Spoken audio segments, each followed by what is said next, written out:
Now that we've examined general safety and how to handle hazardous materials, let's get on the car with a look at under hood and under car safety.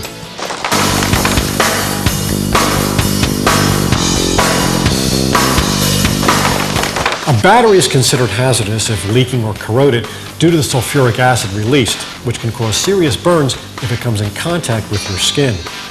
Rubber gloves and safety glasses should always be worn as a precaution. Electrolyte is also explosive and should be kept away from matches and flame. If electrolyte comes in contact with your skin, wash it off immediately with soap and water because it can burn. Before working on the battery or any other part of the vehicle that requires power from the battery, you'll need to disconnect it. First, disconnect the negative or ground cable side of the battery. This will eliminate any voltage from traveling to the areas you'll be working on. Accidentally touching sheet metal with a tool at this time won't give you a spark since both are negative. However, if you disconnect the positive side of the terminal first and touch sheet metal connected to the negative side, you'll get an arc. Crossing the terminal with a tool while it's still hooked up will also give you a spark, so be careful when handling tools.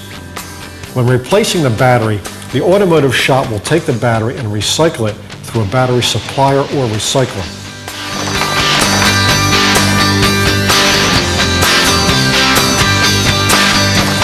A car battery can be charged in or out of the vehicle.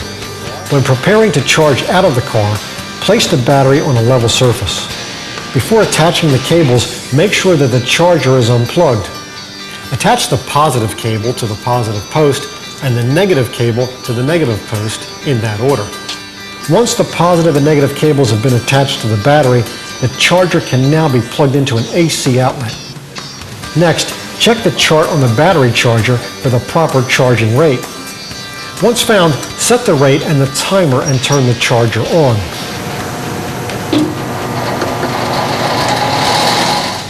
You should also place a voltmeter across the battery so that you do not exceed 15.5 volts while charging. Do not smoke or cause any sparks around the battery while it's being charged. The gas given off by the battery is hydrogen and highly explosive. If left on the charger too long, the battery will produce smoke and a strong odor. Be sure the area is well ventilated and always follow the warning labels printed on the battery.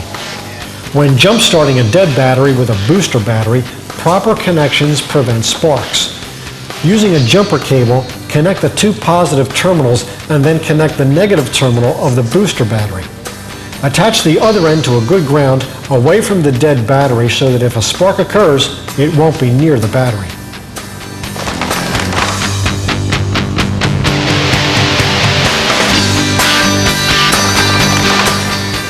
Ignition systems are capable of putting out more than 40,000 volts. That's why it is crucial to handle the coil and spark plug wires with caution. While there's a high voltage in the ignition system, there's not enough amperage to cause injury or death. However, your reaction to the high voltage may cause serious bodily injury. Before removing the spark plug wire, it's a good practice to twist the spark plug wire boot to break the seal prior to trying to remove the wire. If you are removing a spark plug wire while the engine is running, use an insulated pliers or spark plug wire removal tool to keep you from getting shocked.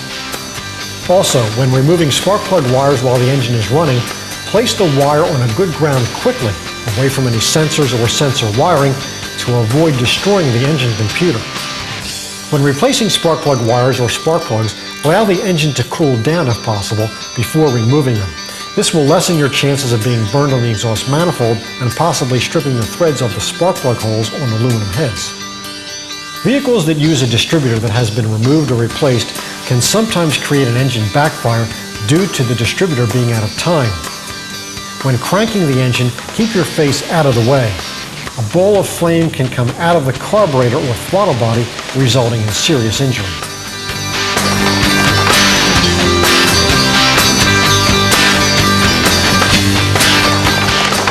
Many of today's vehicles use electric cooling fans that run whenever the engine coolant reaches a certain temperature. This means that even when the engine is turned off and the key is removed from the ignition, the fan may start depending on the vehicle. Working on belts, fans, or water pumps can be dangerous. Anything can get caught in the belt, such as clothing and hair. On vehicles with belt-driven fans, you should not stand in line with the fan blades. It's possible for fan blades to break off while the engine is running. When adjusting the ignition timing on these vehicles, be careful to avoid hitting the fan blades with the timing light.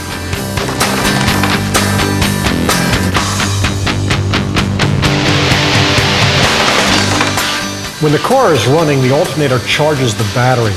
It also supplies electricity to all areas of the vehicle.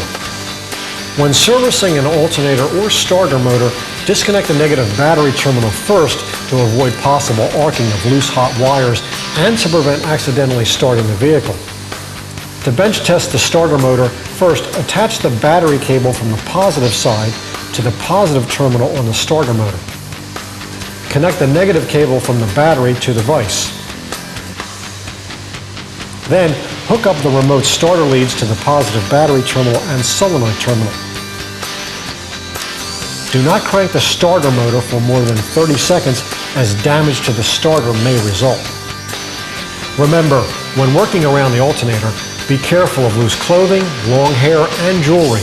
Also, be careful of pinched fingers when removing and replacing the alternator belt.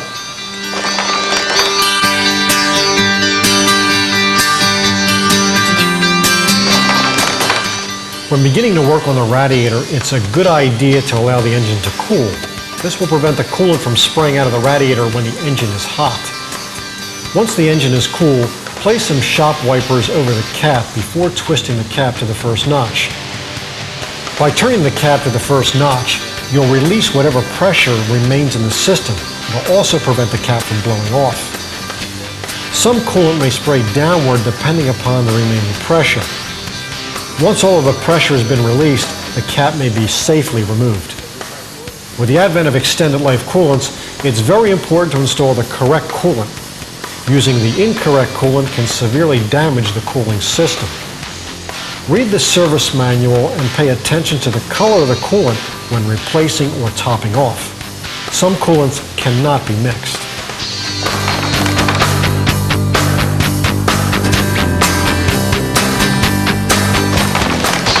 When servicing the fuel system, it's important to note that the system will produce fuel pressure up to 40 psi. Any residual pressure will need to be released to assure that any remaining fuel in the lines is not pressurized. This is important since any remaining fuel or fumes could become a possible safety hazard. There are several methods of depressurizing the fuel system. You could disconnect the fuel pump relay or pump fuse and crank the engine. Or use a fuel line pressure gauge to release the pressure. Attach the gauge to the Schrader valve on the fuel rail. Next, place the excess tube in a catch can and then turn the key on. This will record the fuel pressure at approximately 45 psi on the pressure gauge. With the vehicle's key turned off, release the fuel pressure by turning the petcock. To check for fuel leaks, raise the vehicle and use a 4-gas analyzer. Check the entire fuel system with a wand from the fuel rail to the fuel tank cap. If a fuel leak is detected, the hydrocarbons will increase significantly, verifying the presence of the leak. It will obviously need to be fixed. To replace or test electric in-tank fuel pumps, never apply a battery voltage to them when they're outside of the tank. If allowed to run dry, they may explode from the fumes.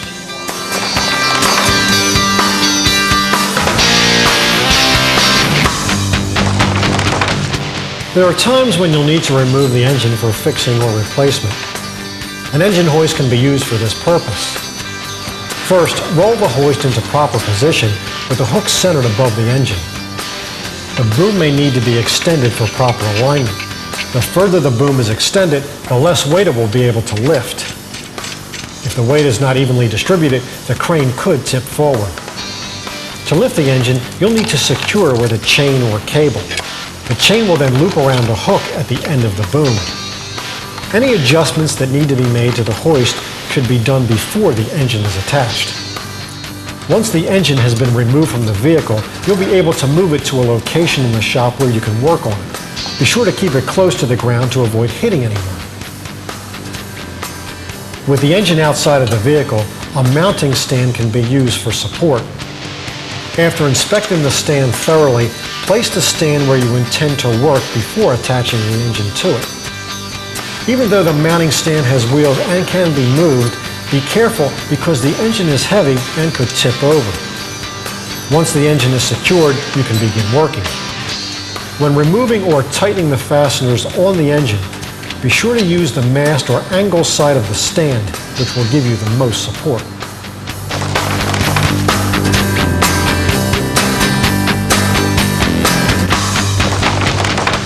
Performing jobs like motor mount replacement requires special precautions as the engine is jacked up while the vehicle is in the air. Once the vehicle is raised, place a high jack stand under the rear bumper. This is done to prevent the vehicle from possibly falling off the lift as the engine is jacked up. With the rear secured, you'll need to place a utility stand under the engine for support. Use a piece of wood or rubber as a buffer between the utility stand and the oil pan so as not to puncture the pan. After the through bolts are removed from the motor mounts, you may now raise the engine safely. Now it's time to get the vehicle in the air and take a hard look at under-car safety.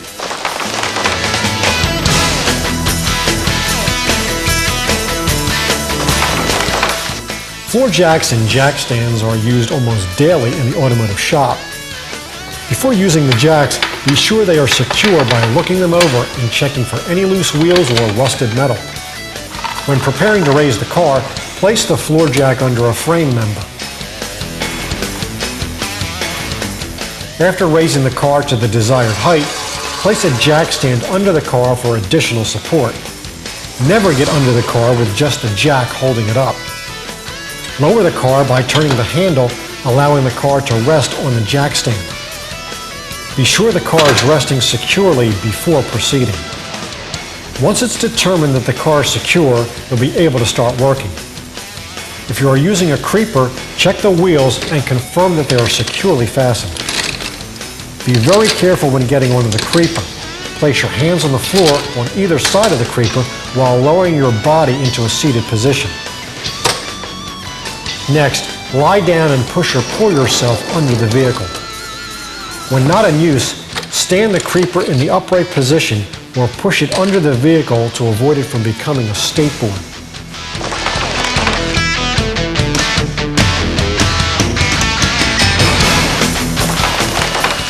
Possibly one of the most helpful inventions in automotive service is the lift. Before using, check the pads on the lift arms to be sure they're in good working order. If using hydraulic in-ground lifts, check whether the lift rises or falls suddenly. This signifies that there is a leak. If there is a leak, don't use the lift until an expert in hoist repair has a chance to repair the problem. Once the lift has been checked and is in proper working condition, set the arms in position according to the manufacturer's lift points. Depending on the vehicle, this is typically on the frame or side rail pinch welds. When placing the arm under the car, be sure to secure the safety lock on the arm. Now, begin to raise the car about 6 inches off the ground.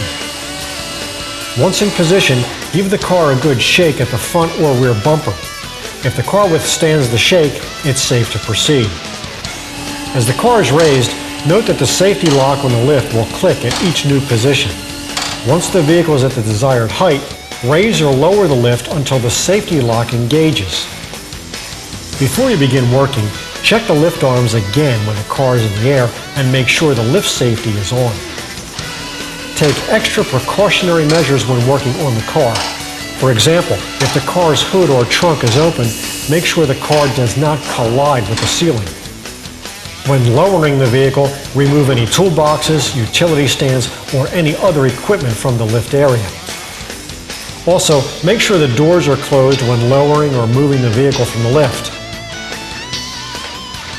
An alignment rack can also be used to raise and lower a vehicle. When driving onto the rack, look out the driver's window to be certain your wheels are centered, or have someone guide you on the rack. Be sure to follow the manufacturer's safety recommendations for operating the rack. Once the vehicle is completely on the alignment rack, either place it in park or in gear with the parking brake engaged, or place the chocks around the rear wheel and leave the vehicle in neutral. Some alignment racks are equipped with sliding jacks that, when positioned properly, allow you to raise the vehicle off the alignment rack to remove the wheels. The rear jack should be positioned and lifted first. Place the jack under the rear axle and adjust the pads accordingly before applying the air pressure and raising the vehicle. Next, place the jack under the front end and adjust the pads accordingly before applying the air pressure and raising the vehicle. When lowering the vehicle, lower the rear first, then the front. Remember to remove the rear wheel chocks before attempting to drive off the alignment rack.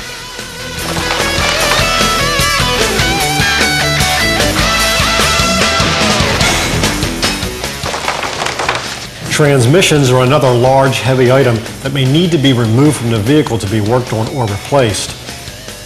To support the transmission, a transmission jack should be used. If operated by hydraulics, be sure to check the jack for leaks before using.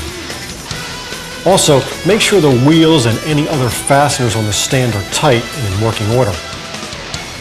Adjust the arms to fit snugly around the transmission and secure the transmission to the jack with a chain or belt. Remember that transmissions are quite heavy and can have sharp edges, so be careful when handling.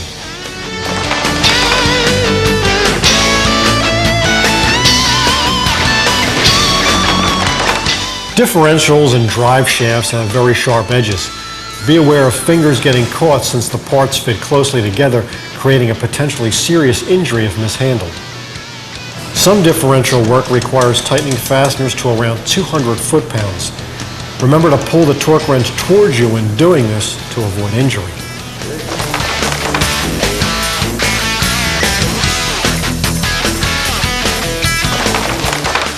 To remove the tires, you'll probably use an air impact wrench. Make sure the impact wrench is in good condition before using it. For the best operation of the impact wrench, keep it oiled and the air lines clear of moisture. If moisture collects in the gun, it can eventually rust it. Remember, when using any air impact tool, you must always use an impact socket. Never use a standard wall socket because it will explode due to the torque of the air gun. Most wheels accumulate dirt. This dirt can be sent flying from the burst of air coming from the impact wrench. Protect yourself from flying debris by wearing safety glasses. Once the lug nuts are removed, you'll have to lift the tire off the car. Remember, a tire can be heavy, so be sure to use your legs and not your back when lifting. After the tire has been removed from the vehicle, a tire machine can be used to separate the tire from the rim. First, deflate the tire by removing the Schrader valve with the appropriate tool. Hold the Schrader valve tightly. If the valve is accidentally released, the stored energy can send the valve through the air like a missile. Next, roll the tire to the side of the tire machine and line up the blade of the bead breaker with the edge of the rim. With sufficient pressure, the bead will break. Be sure not to put the arm on the rim because it will crack from the applied pressure. Repeat the bead breaking process on the other side of the wheel. With both beads broken, place the tire on the machine and engage the self-centering clamping device to secure the wheel to the machine. Swing the arm over the rim, insert the pry bar inside the tire and over the arm, and depress the foot pedal that rotates the wheel.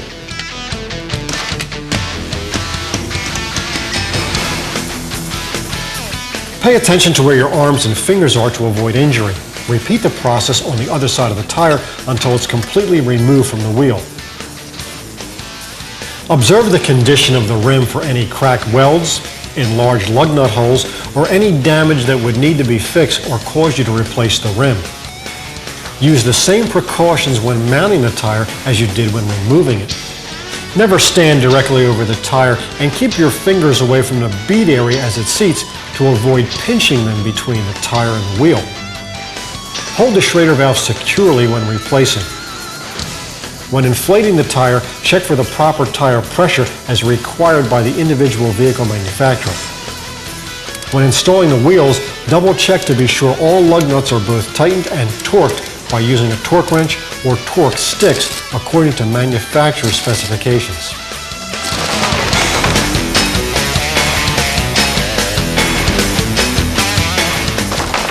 Working with brake shoes and pads is another area where you need to use extreme caution. Brake shoes and pads used to be made out of a hazardous material called asbestos. Because of the damage asbestos can cause, asbestos-free pads are being used today. When working on the brake system, brake dust can become airborne. It's important to use the latest approved machinery or procedure to safeguard yourself from inhaling the dust. Exposure over time can cause severe respiratory illness. When you're ready to start cleaning the brake assembly, a wet sink could be used. Roll the sink up to the axle you're working on. Then, with the wet solvent brush, clean the brakes, allowing the brake dust and solvent to drain into the sink. The wet sink should be serviced regularly by an authorized company.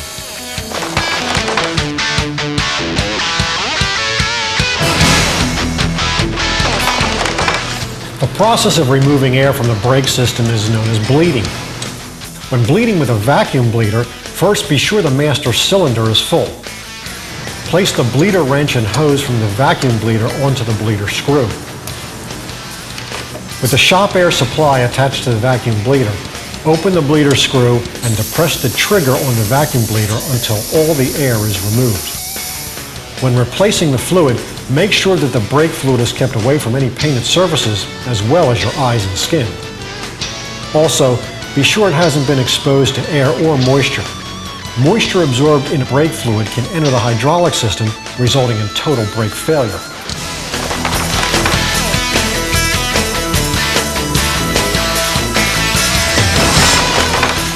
When operating a brake lathe, be sure to wear your safety glasses at all times. The spinning of the drum and the cutting of new surfaces can easily send material flying. Metal chips generated by the process should never be handled with your bare hands. After the grinding has been completed, sweep up the metal shavings and throw them away.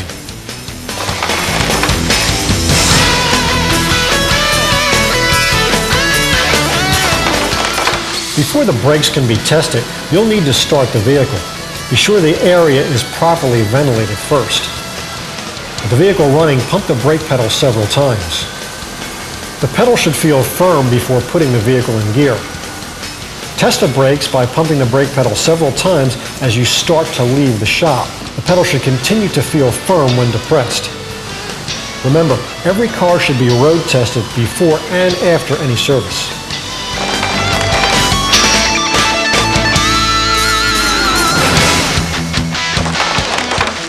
When working with coil springs or struts, be very careful.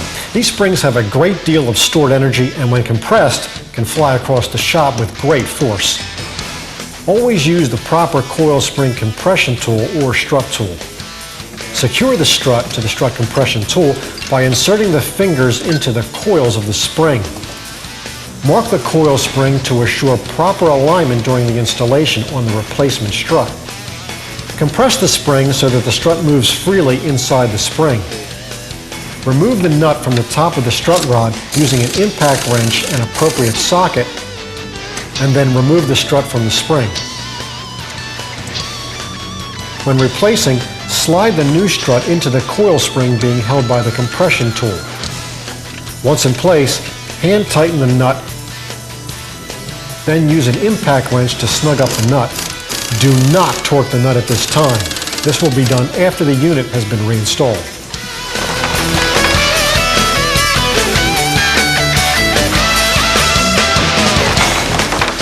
Exhaust system work is a very common job in the automotive shop and an area where safety is extremely important.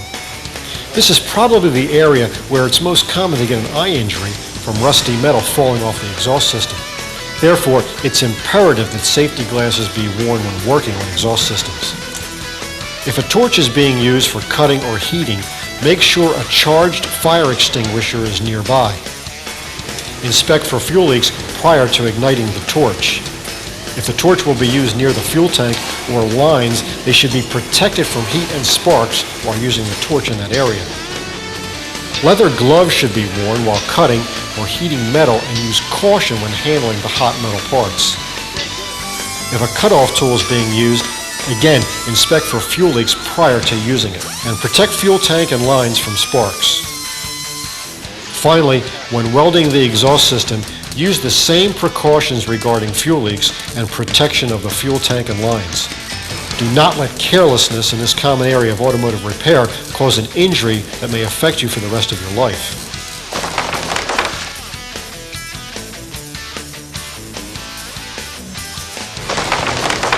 Hydraulic presses are often used to press bearings in and out. The pressure used may be 5 to 100,000 psi. Because of this high pressure, care should be taken when working around hydraulics. If the bearings were to explode, you or someone else could be seriously injured. That's why you must always wear safety glasses. Begin by making sure that the part is supported properly. Next, choose the proper adapters to fit the bearing or race.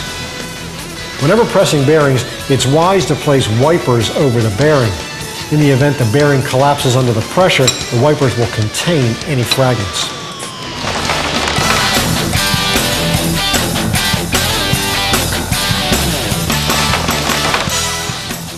When you're finished working for the day, make sure that all appropriate equipment is turned off and the tools are stored properly. This is also an excellent time to clean the floors.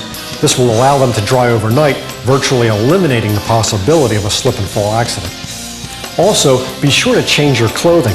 Wearing work clothes home can transfer potentially hazardous chemicals to your home and loved ones. Well, I hope you have a better understanding of how to work in the shop safely. For Bergwall Productions, I'm Pete Pilata. Thanks for watching.